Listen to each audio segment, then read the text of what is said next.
RRB group కి salary ఎంత ఉంటుందని చాలా మంది అయితే కామెంట్ బాక్స్ లో కామెంట్ చేస్తున్నారు. ఈ వీడియోలో తెలుసుకుందాం. ప్రెజెంట్ వచ్చేసి ఆర్ఆర్బీ గ్రూప్ డి లో 14 పోస్టులు పడినాయి. స్టార్టింగ్ డేట్ అయిపోయింది, ఎండింగ్ డేట్ కూడా అయిపోయింది. ఇప్పుడు పడిన 14 పోస్టులకు వచ్చేసి బేసిక్ పే వచ్చేసి 18,000. అయితే ఈ రెండు జాబ్స్కి అయితే శాలరీ ఎక్కువ ఉంటుంది, ఎందుకంటే వీళ్ళైతే కొంచెం ఫ్యామిలీకి దూరంగా ఉండాల్సి వచ్చే జాబ్స్ ఇవి. ఏవంటే TL and AC track machine. ఈ రెండు జాబ్స్ కి ట్రావెలింగ్ అలవెన్స్ యాడ్ అవుతుంది. దాంతో పాటు కొంచెం ఫ్యామిలీకి దూరంగా ఉండే జాబ్స్ ఇవి. మొత్తం మీద శాలరీ వచ్చేసి 30,000 పైనే ఉంటుంది అన్ని జాబ్స్ కి. ఇక 8th పే కమిషన్ వచ్చినట్లయితే 45,000 50,000 అయితే శాలరీ వస్తుంది మంత్లీ.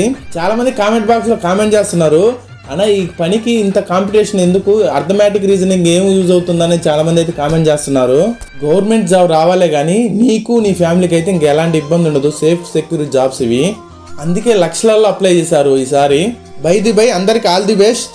వీటికి ఆన్సర్లు తెలిస్తే తప్పకుండా కామెంట్ బాక్స్లో కామెంట్ చేయండి. జై హింద్, జై భారత్.